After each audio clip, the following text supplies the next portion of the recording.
While I was closing a 20 millimeter deal in Europe, I flew home feeling 10 feet tall and walked into an empty garage. My 65K Audi A6 was gone, sold off behind my back to help my sister's big idea. I found Mom in the kitchen, arms crossed, smirk ready. She needed it more, she said. That was the moment the power shifted. I looked her dead in the eye and dropped 6 words that turned her face white. From there, the clock started. I filed the police report and got the case number. I put a hold on the vehicle and pulled the title records. I traced the paperwork, the forged signature, the good faith excuses. Then I lawyered up. You'll see how I forced a legally binding repayment, every cent plus interest, backed by wage garnishment if they missed a single date. This isn't a sob story about a car. It's how a son stops generational favoritism cold, demands respect, and makes the people who cross the line pay dearly for it. In the next few minutes, I'll show you exactly how I turned a family betrayal into ironclad justice. The 6 words I said, the evidence I gathered, the leverage that made them fold, and the moment the Audi came home on my terms. If you've ever been told family helps family while your pockets are being picked, stay with me. By the end, you'll know how to protect what's yours and how to make them pay for crossing you. Ready? Daniel Cole was 36, a senior financial analyst who'd paid his way up from a small public high school to a Big Ten degree with summer shifts and night classes. He rented modest, saved hard, and owned what he drove outright. The pride of that discipline was a silver Audi A6 bought used but immaculate title in his safe and balance at 0. The flight from Europe touched down at sunset, the front range, a dark blue wall beyond the city. I didn't stop at my apartment. I cut straight to my parents' split level in southeast Denver, the place where my mother still kept the good dishes wrapped in tissue and my father labeled coffee cans full of nails by size. I'd left the Audi in their garage before flying to Frankfurt to close a $20 million deal. I pressed the remote. The door rattled up. The bay was empty. Not just someone moved it to the other side, empty, vacuumed out, empty. The concrete showed 2 pale ovals where tires had lived. The pegboard held every wrench my father owned, each on its nail, as if nothing at all had happened. I stepped in, reached to the shelf by the door where we kept spare keys in a ceramic bowl, and found the bowl there, light as an eggshell with nothing inside. The kitchen smelled faintly of pot roast reheated in a glass dish. My father, Gerald, sat at the table, forearms braced, staring at his hands. My mother, Linda, stood at the sink, not washing, not drying, just pinching a dish towel into a rope. She met my eyes with a look I knew from childhood, the one that said the decision was already made and the discussion was theater. She needed it more, she said. The words were flat, not cruel, just final. I didn't debate the years or the sacrifices or the principle. I didn't raise my voice. I kept my gaze on hers and said 6 words, each one clean enough to cut. Return every cent with interest today. I watched the color drain from her cheeks. My father swallowed and shifted once in his chair but didn't speak. I stepped into the hall, thumbed my phone, and called 911. I gave the dispatcher my name and address, the make and model, the VIN I knew by heart, and the date and time I had last seen the car. I told her I had just landed from overseas on business and found the vehicle gone without my consent. She read me a case number. I wrote it on the back of a grocery list and texted it to myself so I wouldn't be tempted to rely on memory. Back at the table, I set down my carry-on, opened my laptop, and did what years in finance had trained me to do. Whenever a line item doesn't reconcile, secure the perimeter before you argue about the cause. I placed fraud alerts with all 3 credit bureaus, then froze my file with each. The sites asked the same tired questions: mother's maiden name, old addresses, the car I financed 12 years ago. I answered carefully and created fresh passwords I'd never used. I logged into my insurance, removed every authorized contact, but me turned on two-factor authentication and marked the vehicle file as disputed pending a police report. I could hear the wall clock tick. Somewhere a furnace fan kicked on. I didn't look up when I asked, quiet as I could make it. Where is the car and who drove it there? My mother's jaw moved once before she spoke, like she had to set it first. Daniel, don't do this, she said, softer now. It's family. My father rubbed a thumb over a scratch in the tabletop. He'd made that scratch years ago moving a toolbox and never sanded it out. I clicked through to the Colorado DMV portal and pulled the title record. No duplicate title, no lien holder added. Ownership unchanged. The paper hadn't moved. That told me the metal had. If there had been a bank loan, it would have appeared. If there had been a sale, a transfer entry would sit where the old line was. There was nothing, which meant someone had used a key, moved my car off my property and put it under someone else's lock, without changing the paper yet. Pawned, not sold, not a misunderstanding, not a favor, not a we'll tell him later. I closed the laptop gently. Procedures matter when tempers don't. An officer will stop by, I said, more to the room than to either of them.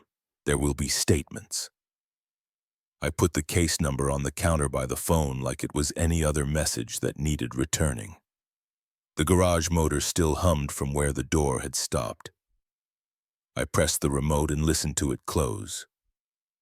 In the dark glass of the microwave, I could see our reflections, my mother rigid at the sink, my father hunched me, standing straighter than I felt.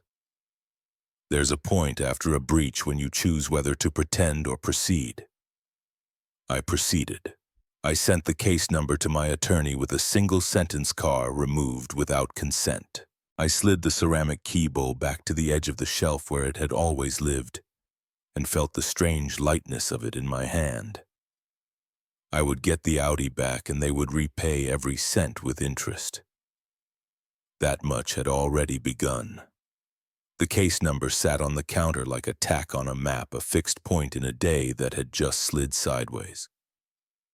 Proof was the next thing. Not feelings, not arguments, proof that didn't depend on who remembered what. I walked next door and rang the bell. Tom and Jean Whitaker have lived there since I was in grade school. Tom keeps a tidy lawn and a doorbell camera that catches half our driveway when the wind pushes the shrubs just right. Tom opened in a Rockies sweatshirt and listened without interrupting. If your cam saw anything around 2 this morning, it would help, I said. He nodded, motioned me in, and pulled the feed on his tablet. We scrolled back to 2:07 a.m. The infrared image turned his porch into a gray aquarium. A figure came into frame from the side yard hood.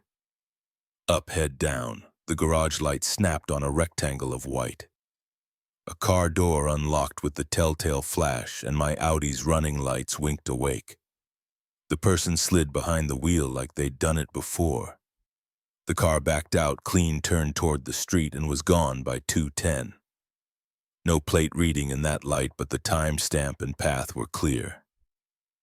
Tom emailed me the clip while I stood at the counter. I saved it twice, cloud and drive, and wrote the exact time and file name in a notebook.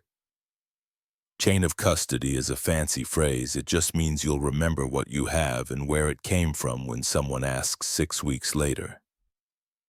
Back at my parents' table, I opened my phone and tapped the insurance app. I signed up for the Safe Driver discount years ago. The little device in the car plugs into the OBD port under the dash and pings location and movement. For anyone who didn't grow up around this technology, OBD GPS is simply the car telling your insurer, I'm here, I'm moving this fast, and the app displays the trips like lines on a map. I pulled the trip history.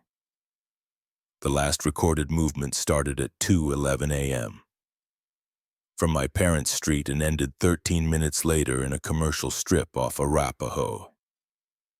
The final dot sat behind a low building marked on the map as Cornerstone Pawn.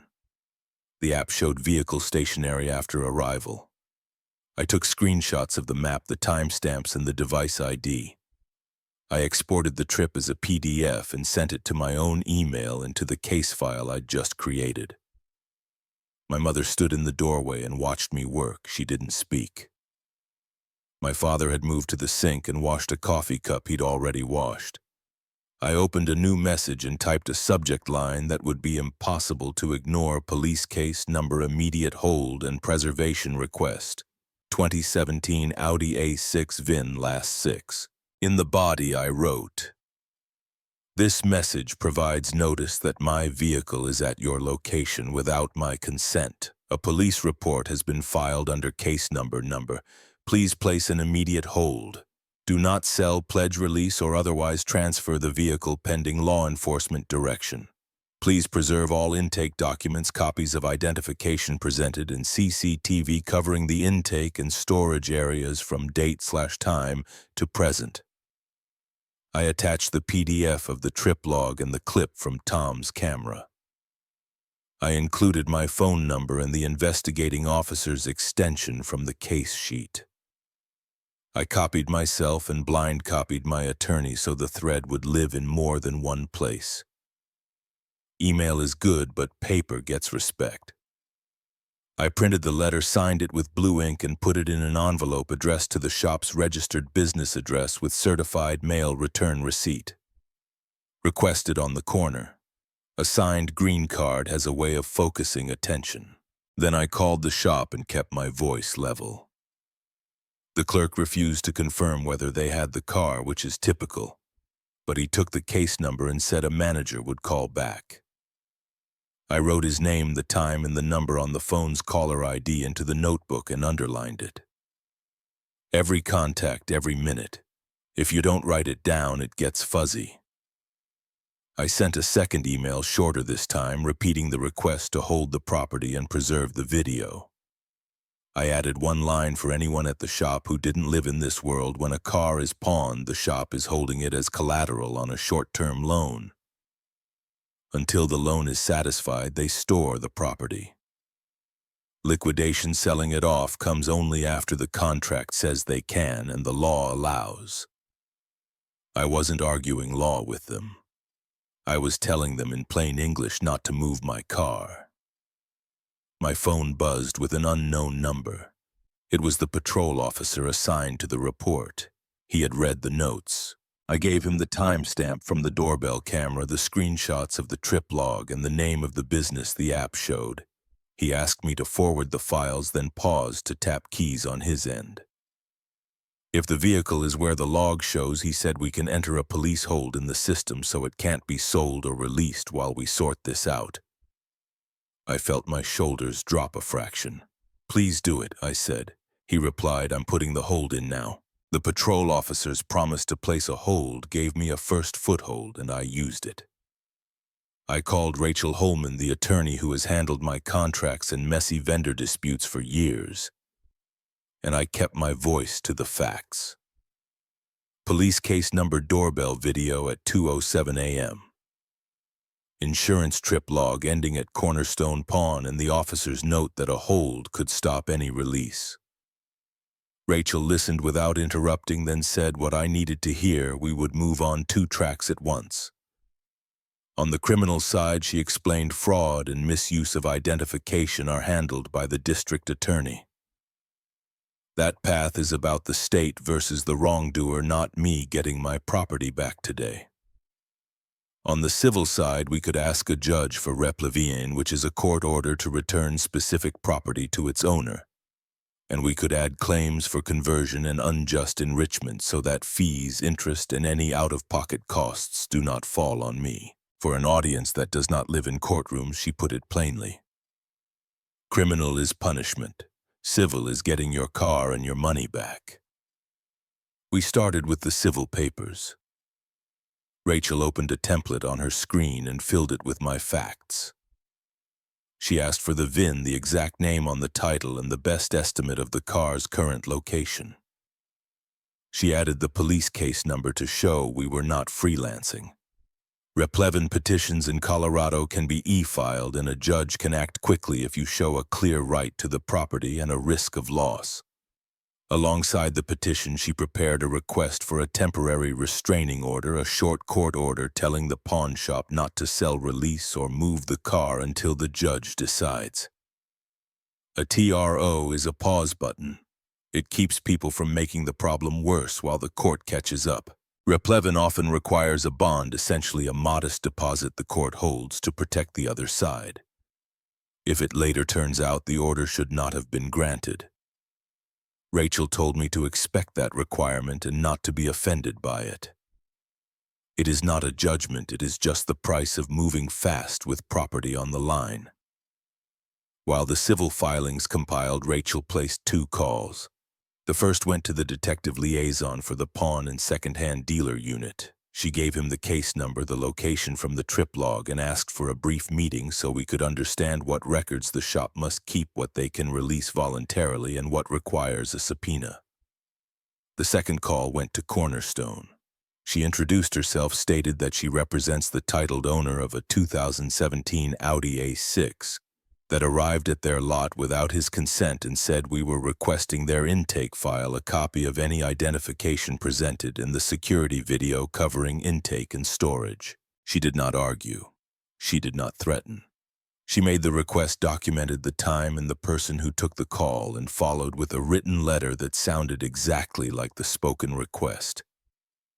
We completed the e-filing late in the afternoon. I reviewed the petition line by line. It said what needed saying and nothing clever. I owned the car outright. I had not authorized anyone to pledge it. I discovered it missing upon returning from overseas. Its location was shown by telematics. A police report was open. We requested the immediate return of the vehicle and an order preventing transfer while the case remained pending. Rachel attached the sworn statement I had just signed, the map images from the app with the device ID, and still frames from the doorbell clip showing the timestamp. We paid the filing fee online. A minute later, the system confirmed acceptance and assigned a division. Rachel turned back to the criminal lane and drafted a simple packet for the DA intake desk. It was not a criminal complaint prosecutors do that work themselves, but it included the same core exhibits, so their investigator would not have to reinvent the wheel. She told me to keep my expectations realistic. Criminal prosecutions move on their own calendar. Our civil requests would move faster, and that was the point. Before we left her office, Rachel scheduled an early meeting with the detective liaison for the next morning and sent a second firmer letter to Cornerstone requesting a time that day to review the intake file on site. 30 minutes later, her paralegal forwarded a reply from the shop. The manager would not confirm the vehicle's presence in writing, but he would make the intake paperwork available for inspection by counsel. We drove over together. Cornerstone occupied a low cinder block building that looked older than its sign. The manager met us in a small office with a window into the storage bay. He slid a thin stack of copies across the desk. There was a single page labeled Power of Attorney. A notary stamp so faint you could have missed it if you blinked, and a signature meant to be mine, that curved where mine does not. I set the page on the desk and looked at it until the room went quiet. I left Cornerstone with copies of their intake file and a very clear picture of what I was up against. But I wasn't going to argue paperwork with a clerk when the decision had started at my sister's kitchen table. I texted Kendra and asked her to meet me that afternoon at a coffee shop halfway between our apartments. When she walked in, she wore a blazer 2 sizes too new and sunglasses on a cloudy day. I didn't comment. I slid a legal pad across the table and kept my voice level. Show me your business plan, not ideas, numbers. Profit and loss cash flow for the next 6 months, vendor contracts, and your product liability insurance. I added because it matters when you're putting liquids on faces and testing documentation for the formula. Kendra opened a canvas tote and pulled out a mood board on foam core, a list of product names in pastel fonts, and a sketch of a bottle with a gold cap. No contracts, no bills of material, no testing, no insurance certificate. My friend's cousin has a lab, she said, tapping a photo of a beaker she'd printed from the internet. We'll finalize after launch. After launch is when claims hit, I said. Let's talk cash. What are your monthly expenses and what's your runway? Her mouth flattened. She named the rent for a tiny studio she'd sublet by the hour and a social media budget that was more hope than plan. I asked the question I already knew I had to. How much revolving debt are you carrying? She looked at the window for a long time and then said a number that started at 80 and ended in 3 zeros. Credit cards, buy now, pay later, store lines with deferred interest that turn into traps the day the promo ends. I didn't sigh. I wrote the number on the pad and circled it once. Who told you to take my car? She flinched. No one took anything she said, and then more quietly Mason said it made sense. The car was just sitting.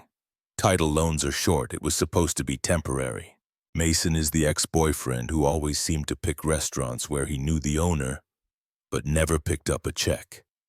So Mason pushed the idea. She didn't answer, which was answer enough. And you told Aunt Patty and whoever else would listen that I'm stingy, I said. There wasn't heat in it. I was past heat. That I wouldn't help family. She stared at her hands.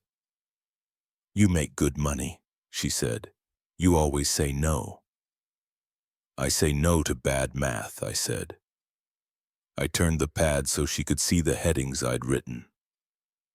P&L means profit and loss, what comes in, what goes out, and what's left. Cash flow is when money moves because timing sinks more businesses than margins. Vendor contracts mean supply at a price on a date, not a cousin's promise.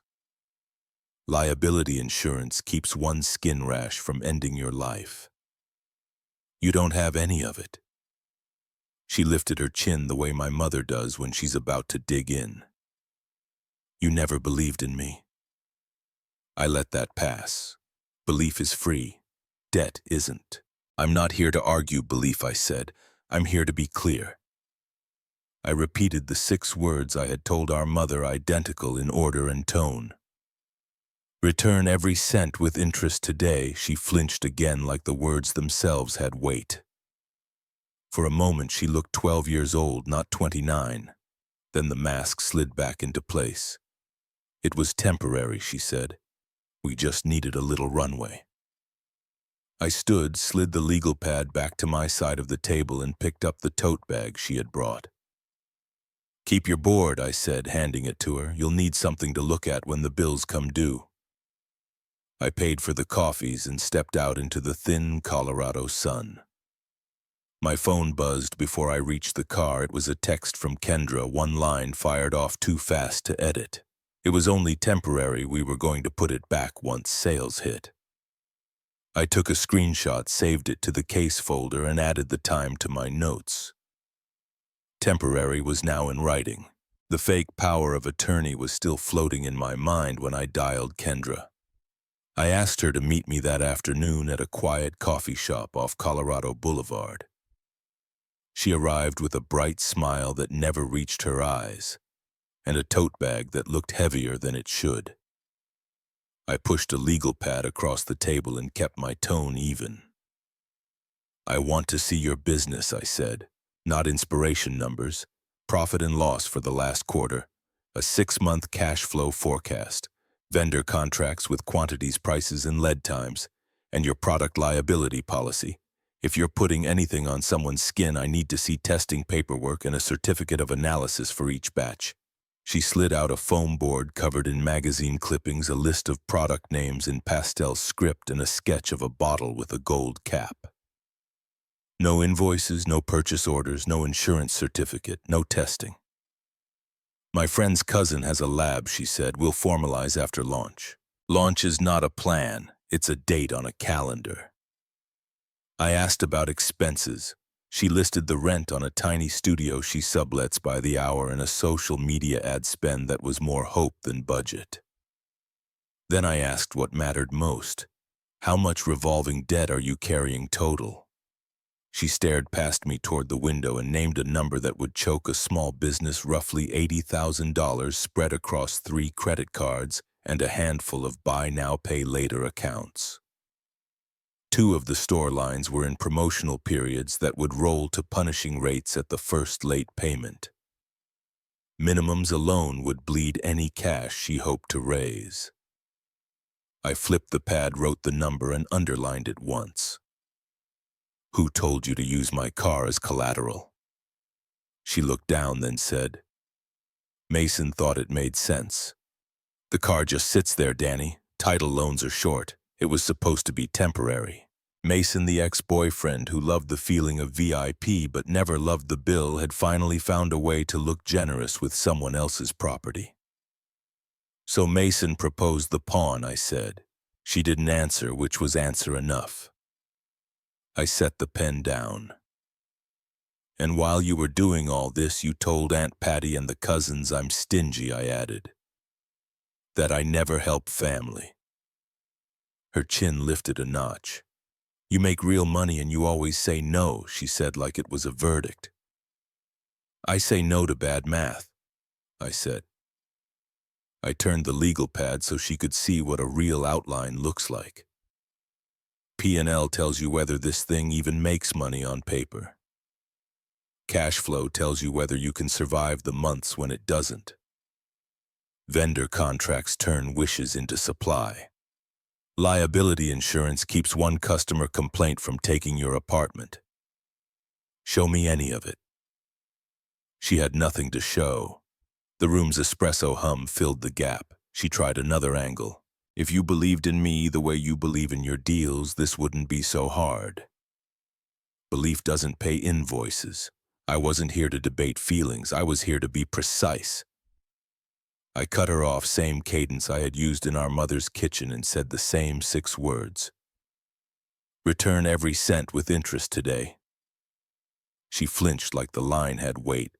For a moment the bravado slid, and I saw the girl who once asked me to parallel park Dad's pickup because she was scared she'd tap the curb.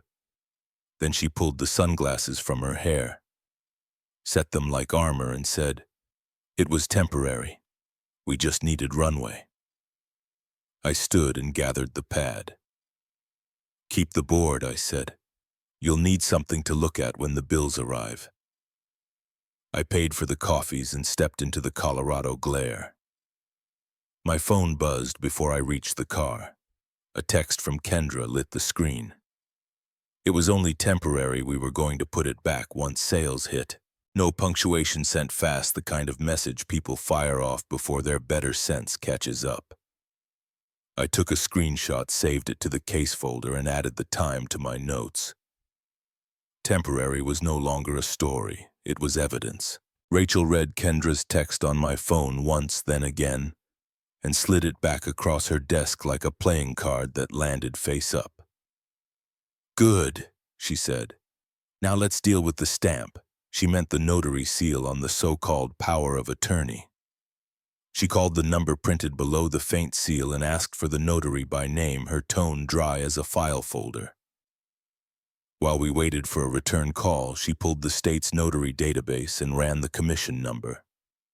The screen showed the basics: name, commission dates, and lower down 2 administrative cautions from the last few years.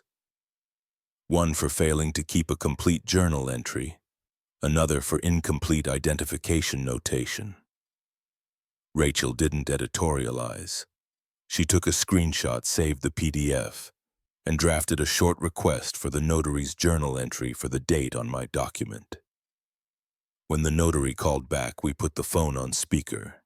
Rachel introduced herself and said we had a copy of a power of attorney bearing his stamp that purported to authorize a pawn of my Audi.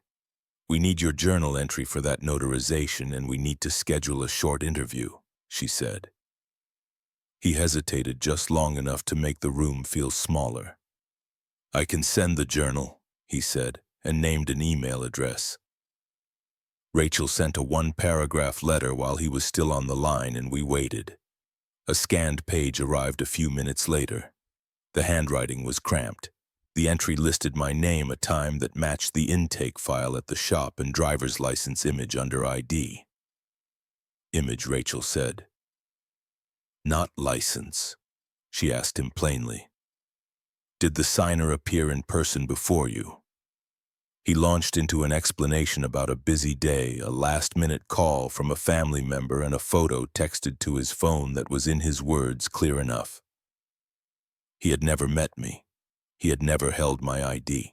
He had witnessed a signature that was not mine on a document that moved control of my property. Rachel didn't raise her voice. We're going to need you to correct the record in writing, she said. An affidavit stating the identification you used was a photo sent to your phone that you did not meet Mr. Cole and that you did not verify the signature with the signer present. He started to protest, then stopped. Send me the form, he said. Rachel hung up, opened a standard affidavit template, and filled it with his own words. She added a line any layperson could understand. A notarization requires the signer to appear and to be identified satisfactorily. Neither happened. She emailed it to him and arranged for a courier to pick up the sworn signed version by end of day. By late afternoon, we had it back ink fresh, his signature above a different notary's seal. Rachel forwarded the affidavit to the detective liaison with a simple subject line and attached the journal page and the database printout showing the prior cautions. The detective called 10 minutes later. That's enough for a hold extension, he said. We'll enter a formal property hold tied to the case. The shop will be flagged not to release or liquidate the vehicle. He also asked for the intake page with the power of attorney which Rachel provided, and for our request that the shop preserve CCTV from intake and the storage bay. He made the same request from his end on letterhead that would get read. For people who don't live in this world, a police hold is a stop sign in the system. It tells the shop and any officer who checks the plate that the property is subject to a dispute and moving it will make trouble for whoever trues. I called Cornerstone and kept my voice even. I told the manager we understood a formal hold was now in place and that we expected the vehicle to remain where it was until a judge ruled. He didn't argue. He said carefully that they would follow any instruction from law enforcement and the court, and that their video would be retained. We both wrote down the time. Rachel turned back to the civil side. With the affidavit in hand, the petition for replevin had grown teeth. She filed a short supplemental declaration attaching the notary's sworn admission in the journal page. The court clerk emailed a minute order before dinner setting a hearing for the next morning on our request for immediate possession and the temporary restraining order. We'll need a bond, Rachel said matter-of-fact, small but ready. I called my bank and arranged a cashier's check to bring to court if the judge required it. I printed the latest bank letter and put it with the stacked doorbell clip stills. Trip log PDF intake copies, the notary's affidavit, and my sworn statement. The pile looked thin for what it represented. Before I turned out the light, I checked my phone one more time. The court's email sat at the top of the screen, the hearing hour circled in my calendar. We had proof enough to ask and a judge willing to listen. In the morning, if we satisfied the bond, we could bring the car home on paper first and in metal after. The hearing started on time and the judge moved through the file like a man checking fence posts, steady, no fuss. Rachel laid the affidavit from the notary on top, then my sworn statement, the doorbell stills, and the telematics map. The judge asked 3 questions: who holds title, whether I had authorized any pledge, and whether the vehicle was identifiable by VIN at the shop's address. Rachel answered yes, no, and yes. He signed the order for immediate possession, granted a temporary restraining order barring any transfer, and set the bond. I slid the cashier's check across. The clerk stamped the receipt. The order was live. By mid-morning, a sheriff's unit rolled into Cornerstone's lot. Rachel and I waited outside while the deputy served the papers. The manager did not argue. He handed over a set of keys and signed the acknowledgement that the vehicle would be released to law enforcement for transfer to impound pending civil possession. A flatbed angled down, the winch whined, and my Audi climbed onto steel. I took pictures at every step: VIN plate, exterior angles, odometer, reading, fuel level, wheel faces, each shot time-stamped on my phone. At the county impound, a clerk in a blue vest walked us through their intake. The odometer showed 617 miles more than the last service slip in my glove box. The front passenger rim had a fresh scuff the size of a thumbnail. The driver's seat was set 3 clicks farther back than I keep it, and the console smelled faintly of cheap cologne. None of it was catastrophic. All of it mattered. Rachel dictated a short note for the file owner: reports, added mileage and cosmetic damage sustained while vehicle was out of his control. Requests preservation of all footage and condition reports. She asked the clerk to note daily storage fees and to identify the shop's insurer on file. "We'll be seeking diminished value," she said, as if ordering coffee. The clerk printed the intake sheet and stuck a yellow tag on my copy. We brought a second flatbed to move the car from impound to my building's garage. I did not take it back to my parents' house. I would not put it where it had been made vulnerable. The garage under my complex has cameras at the entrance and a manager who notices when people loiter. When the flatbed lowered the car into the slot, the relief was physical, like something set back into place behind a rib. I drove it straight to a locksmith who specializes in European cars. He erased every paired fob from the immobilizer's memory and programmed 2 new ones while I watched. Back at the garage, I installed a secondary tracker behind the trunk's side panel independent of the insurer's device and documented its serial number in my notes. I updated my policy online to reflect the new garaging address, the anti-theft changes, and the Replevin order on file. Then I slid a wheel lock onto the driver's front tire and closed the door. The camera over the aisle blinked its little red record light. Rachel sent a preservation letter to the shop's carrier attaching the impound intake and my photos, and requested copies of the pawn intake video and storage bay footage. She also sent a short demand to the shop itself for storage reimbursement and diminished value, noting that any further use or movement would increase the claim. The deputy's return of service and the tow invoices went into the civil folder. The police hold remained in the system to keep anyone from trying to move the car without tripping alarms, electronic and otherwise. That evening, as I filed the last receipt, my phone buzzed with an unknown number. The voicemail was short and breathy, a man trying to sound calm and failing. "Don't make this hard, it's just family," he said, and hung up. I saved the audio, forwarded it to Rachel, and typed the time into my notebook. Family had started this.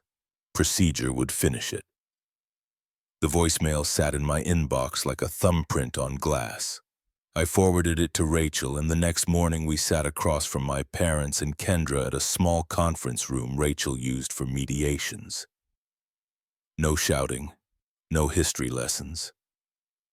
Rachel slid a stack of papers to the center of the table and uncapped a pen. "This is how we end it," she said, even and clear. "You do what's on these pages. He does not push the criminal side, and everyone gets to live with the result." She turned the first page toward Kendra. "You are the primary obligor. Your parents are guarantors." She pointed to the caption that named Kendra as defendant and Gerald and Linda as guarantors. "This is not symbolic. If you miss, they pay." Kendra's hand hovered over the paper, then settled. Rachel walked through the terms slowly, the way you read a will. 24 monthly payments due on the first beginning 30 days from today. Interest at the state's statutory rate, not usury but not a gift. A 5-day grace period.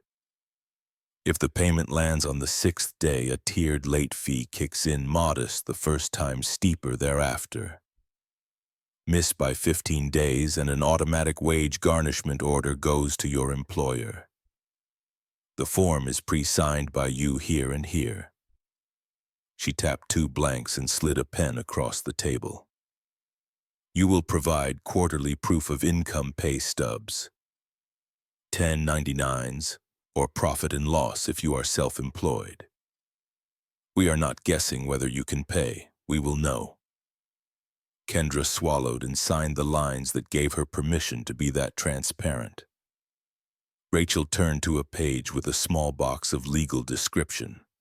To secure performance, we are placing a small lien on the property you hold in your name and the hatchback and the equipment in your studio. It is narrow and releases automatically when the last payment clears. She looked at my parents. You will initial every page that says guarantee. If she fails, you are not spectators. My father nodded once. My mother's mouth was a thin line. She initialed anyway. Rachel placed a single-page document on top of the stack. This is a confession of judgment. It says that if any term is breached, payment reporting cooperation, we can file this with the court and the clerk can enter judgment without a trial. That means no new litigation. It means we go straight to collection. She let the words sit. This is how you keep promises in the real world. She offered the pen again. Kendra's signature came out smaller than her usual hand, but it was hers. Rachel did not hurry through the next pieces. There are public-facing conditions. She explained that an apology letter had been drafted in plain language acknowledging what happened and to whom. It would be witnessed by Uncle Harvey and placed with the church office and the neighborhood association in a sealed envelope. If the schedule was honored, the envelope would stay sealed. If not, the letter would be posted to the board and read the following Sunday. This is not humiliation. It is accountability, you can see. Kendra nodded without looking at anyone. You will attend a financial literacy class and bring proof of completion within 90 days. You will perform community service hours. Where and how many are here, and they are reasonable. She turned the page for each of them to see. You built this problem with choices. You will build your way out with different choices. I said little. My job here was to be clear, not loud. When the room felt steadier, I took a folder from my bag and slid out a photocopy of a paragraph from my grandfather's trust. Rachel had asked me to bring it as moral leverage, not a cudgel. The clause said that any beneficiary who commits fraud or misappropriates family property may be treated as having predeceased the grantor for purposes of distribution. I did not wave it like a threat. I read the paragraph, set it down, and said, Granddad wrote this for a reason. I would rather not test it. My mother's eyes shone, not from anger. My father signed his guarantee with a careful hand. When the last initial landed, Rachel gathered the stack, stamped the signature pages, and made copies for each of them. We will file only the memorandum of agreement with the court, she said. The confession of judgment stays put unless it's needed. If you keep your word, it will never leave this room. We set dates on a calendar. Payment 1, income proof quarterlies, class completion, service hours. Rachel made sure every box had an owner and a deadline. There were no dangling ends. Before we stood, she added one last page to the file, a consent form for employer contact if a garnishment became necessary. Kendra signed it, jaw tight, and slid the paper back. Outside, the air smelled like rain coming in from the foothills. I felt something unclench, not forgiveness, not yet, but structure. The kind that holds. Back at Rachel's office, her paralegal met us at the door with a printed email. An insurance adjuster for Cornerstone's carrier had reached out to open dialogue about the diminished value claim and storage fees. Rachel read it, looked up, and said, They blinked. We'll make them pay for the miles, too. Sunday evening smelled like rain and pot roast, and the table looked like every holiday we'd ever had except for the stack of papers at my elbow and the careful way everyone sat. The settlement had ink. Now came the part that could be seen. Gerald unfolded a page he'd written in block letters and read it without clearing his throat. He said he had failed in the first job a father owes a grown son respecting what is his. his, and that moving my car without permission was not a lapse in judgment, it was wrong. He said he understood that right and wrong do not change because the person across the table is your child. When he finished, he set the page down and kept his hands open on the table. Linda held a second page. She looked at me, then at her sister's casserole dish like it might offer a cue, and finally read.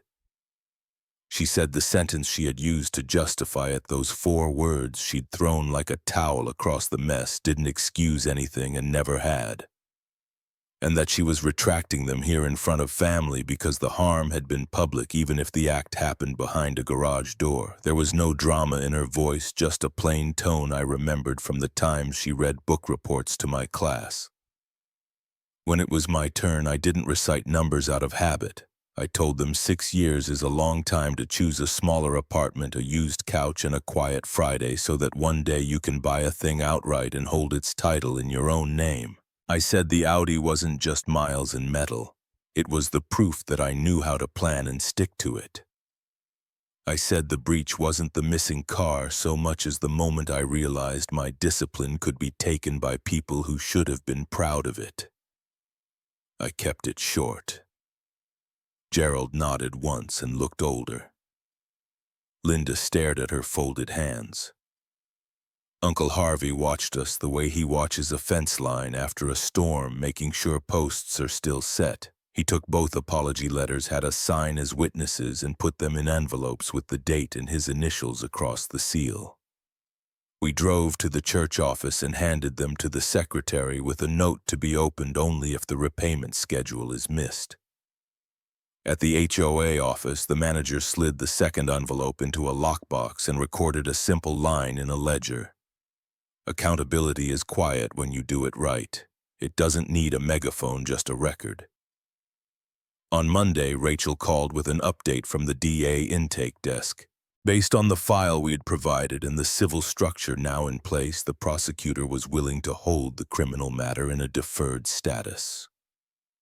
The conditions were simple enough to explain to anyone over coffee: pay on time, finish a financial literacy course within 90 days, and complete community service hours by the deadline. If any piece failed, the case would restart and it would be the state moving the file, not me. I said yes. I didn't need a mugshot on my mantle. I needed clocks and calendars to mean something. We set reminders. Payment 1 was due in 10 days. Proof of income would be due at the end of the quarter. The church and the HOA had the envelopes. Harvey had the witness line. The deputy's name was on the hold. Structure everywhere you looked. 3 days before the first due date, Gerald called from his truck with the voice of a man trying hard not to swear. The bank's appraisal on the house had been pushed. The home equity line wouldn't fund until the following week. He had extra shifts lined up and a promise from a supervisor, and Linda was taking a few pieces to a consignment shop that paid on the spot. But the numbers didn't stack yet. I listened to engines and traffic through the phone and wrote the amounts on a pad. The grace period was 5 days. But grace is something you earn by showing up on time, not something you rely on because a bank rescheduled an appointment. I told him to bring whatever they had and to text me every receipt before close of business. Then I hung up and looked at the calendar that had looked so slid an hour before. The first payment was now a cliff and the wind was picking up. The calendar reminder for payment 1 blinked at me from the corner of my screen while I sorted the receipts Gerald and Linda had texted. Half an hour later, an email from Frankfurt landed with the kind of subject line that makes your stomach tighten. Request for clarification, personal matter relating to U.S. asset. Word of the family fiasco had drifted across an ocean and into a boardroom. The partners' general counsel asked for a call. Their risk committee wanted to understand whether a key manager in their expansion had a situation that could distract or compromise him. I didn't argue about gossip. I asked for 10 minutes to assemble a packet and sent a calendar invite. When the video window opened, I kept my tone as steady as if I were walking them through a pro forma. I shared a concise timeline and placed 3 documents on the screen one by one. First, the police confirmation that a hold had been entered to prevent any release or sale of the vehicle while the investigation was pending. Second, the court's order granting immediate possession in the civil Replavine case, and the temporary restraining order preventing any transfer.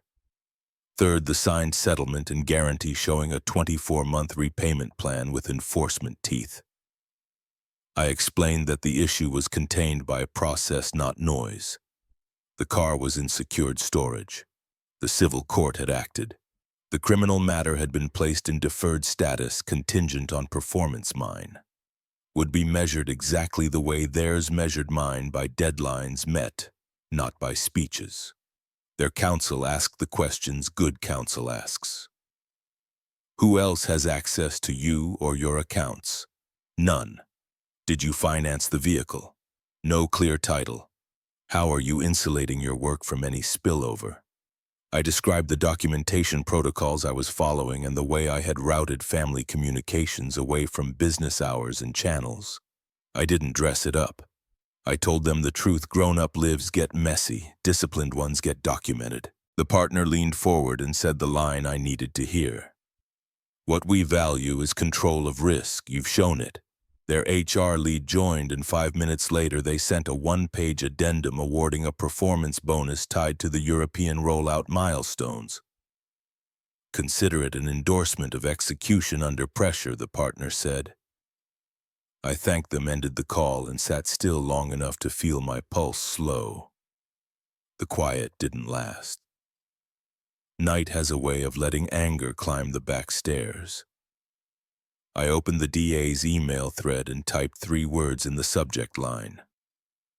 Withdraw deferred recommendation, then stared at the cursor. It would have felt good to hit send. It would also have detonated the structure we had built: the calendar, the wage garnishment trigger, the public envelopes at the church, and the HOA. Rachel called before I could talk myself into a mistake. Breathe, she said. I told her about the Frankfurt call, the addendum, and the way part of me still wanted to flip the criminal switch out of sheer disgust. She didn't scold. She said the only thing that mattered: the goal is discipline and repayment. If they breach, the state moves on its own. Until then, let the paper do the work. I deleted the draft. I set 2 alarms for the morning, one for the payment deadline on the agreement, one for the 5-day grace window. I had no intention of allowing to become habit. Gerald texted just before midnight a photo of a deposit slip and a number that almost reached the amount due. More coming by noon, he wrote. Linda followed with a picture of a consignment receipt and a thank you note from the shop scrawled with a smiley face she hadn't earned. Kendra sent nothing. I laid the settlement on my desk and traced the first due date with a finger, the way you trace a route on a paper map before a long drive. Tomorrow was the cliff. They had 1 day to land the rest. Payment day started with numbers on a pad and a clock that would not slow. By 9, Gerald texted a photo of a pay stub from an extra shift and a deposit slip that moved the needle but didn't finish the job. At 10:15, Linda sent an image from a jeweler's counter. Her anniversary earrings on a felt square, the buyer's offer written on a carbon pad. Taking it, she wrote. At 11:30, Kendra finally checked in. The picture was a close-up of a receipt book and a clipped stack of cash from a resale boutique. The next image was new hire paperwork from a department store and a caption that read, "On my feet by 3 p.m. They were not elegant solutions, but they were solutions, and the settlement did not grade for style. At 1:47, the bank called Gerald. The home equity line had funded. He wired the remainder at 2:09. Rachel's escrow email chimed at 2:15 with the subject line, "Receipt payment 1. On time is a feeling as much as a timestamp." I let out a breath I hadn't noticed I was holding and wrote "cleared" beside the date in my calendar. Discipline had made it across the first mile marker.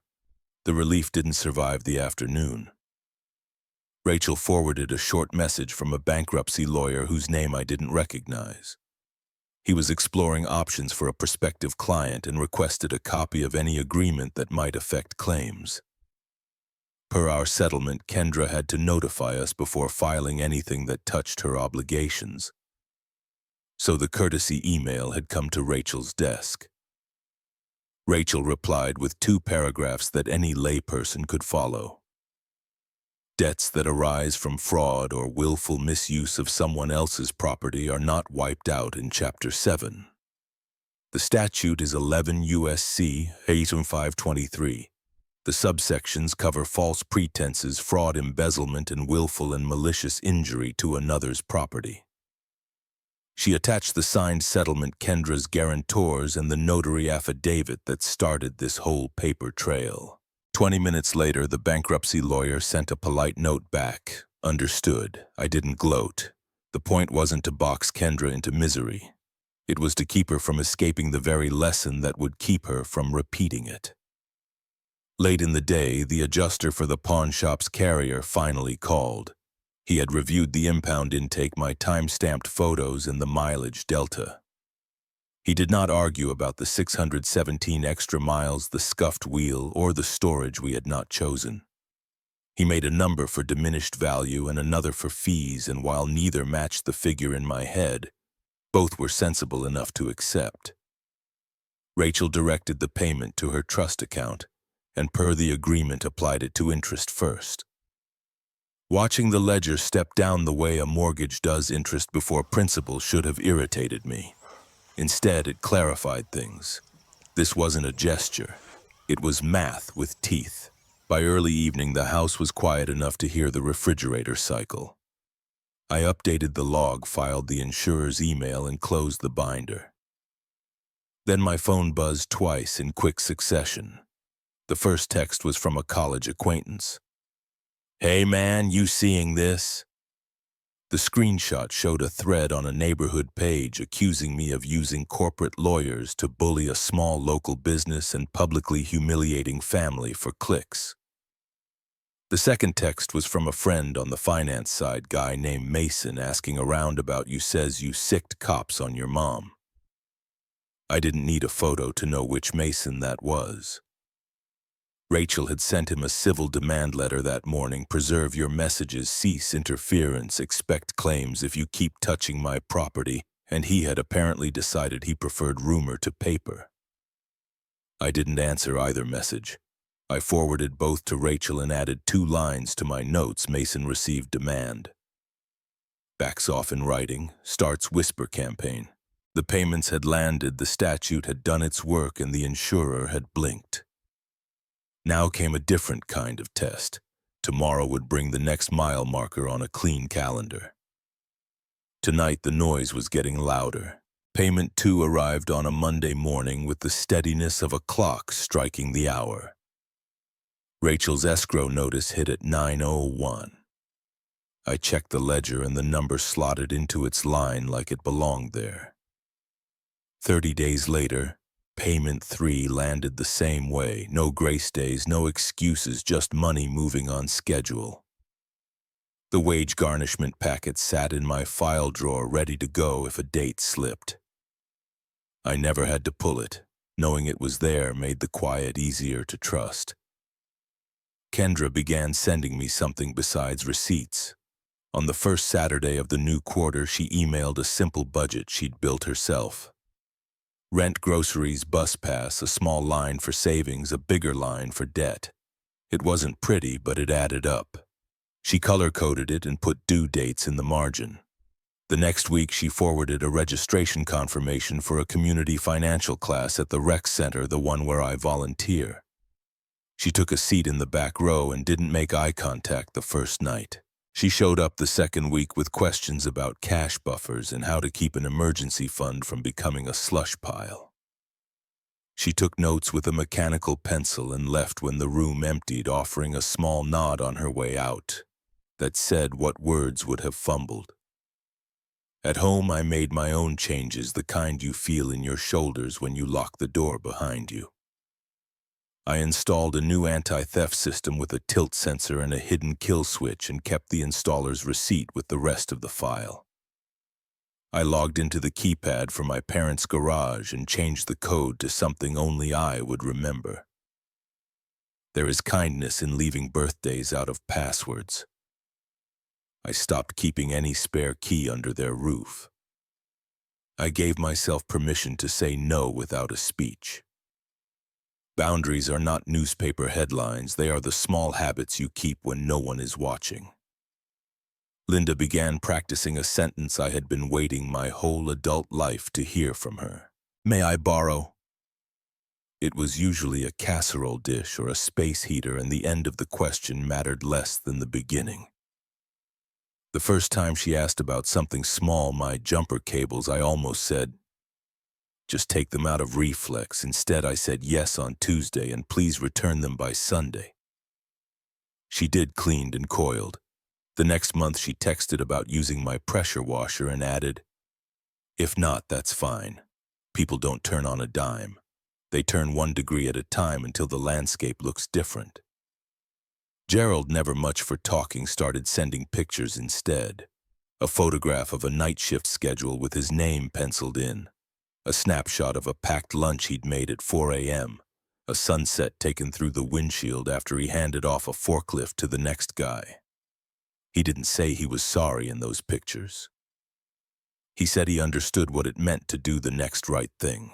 By the third consecutive on-time payment, the rumor mill had gone quiet enough that I could hear my own steering again.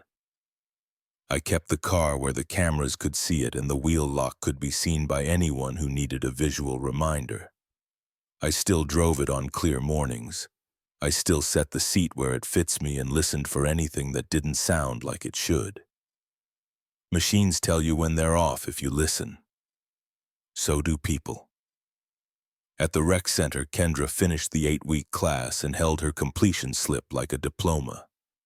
She stayed late to ask about snowball versus avalanche methods of paying down cards and decided to start with the highest rate. She didn't ask me for money. She asked for a second look at her spreadsheet. We sat in the empty room, the hum of the vending machine in the corner, and moved a few lines until the totals matched what the bank would expect to see. Season turned to season. The ledger filled with neat, repetitive entries, each one the size of a step on a long road. My calendar reminded me of due dates. I stopped needing reminders. The house stayed quiet. The car started every time. The church kept its envelope sealed. The HOA lockbox gathered dust.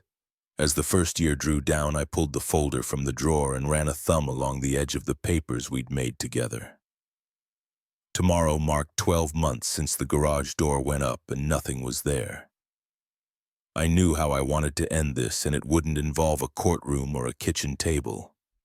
It would involve an engine, a stretch of road, and 6 words that still did their job.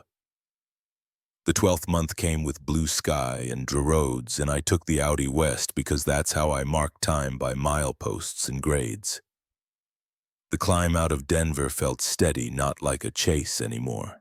I set the cruise a shade below the limit. Listened for anything that didn't belong and heard only the familiar hum that had brought me home more than once. Snow sat back in the gullies and the pines kept their dark line. I pulled into an overlook I've used since I was old enough to drive a stick, cut the engine, and let the silence do its work. Then I called Uncle Harvey. He answered on the second ring like men who still keep landlines in their heads. I told him I was standing above a valley the color of old glass and that the ledger was clean through month 12. He didn't make a speech.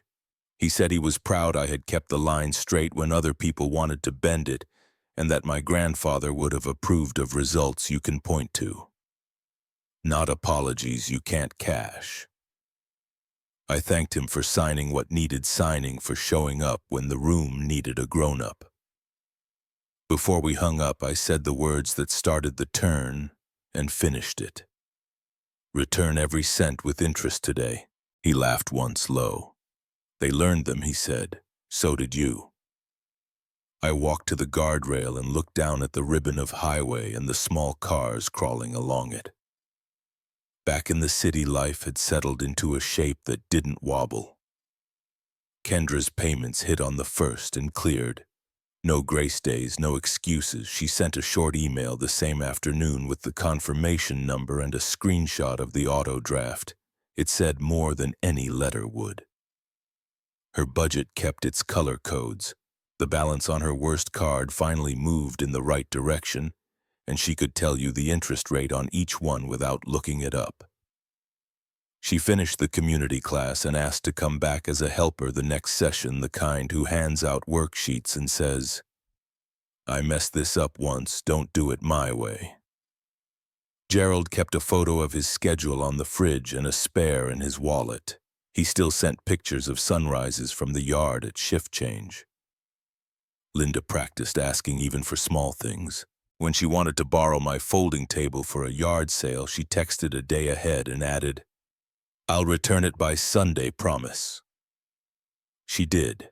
It arrived with the hinges oiled and the legs wiped clean. The neighborhood envelopes stayed sealed. The church secretary wrote me once to say she had moved them to a different drawer after the copier jammed. The seals were unbroken. The district attorney's file sat in its deferred slot like a book you don't need to open if everyone keeps reading from the right page.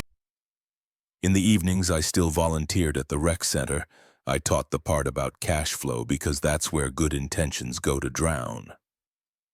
Kendra showed up one Saturday with a thermos and a stack of sharpened pencils and sat in the back row until someone needed a partner for the envelope exercise.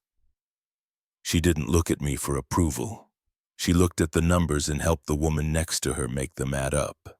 I turned the key and the Audi came back to life with the same even tone it had the day I bought it.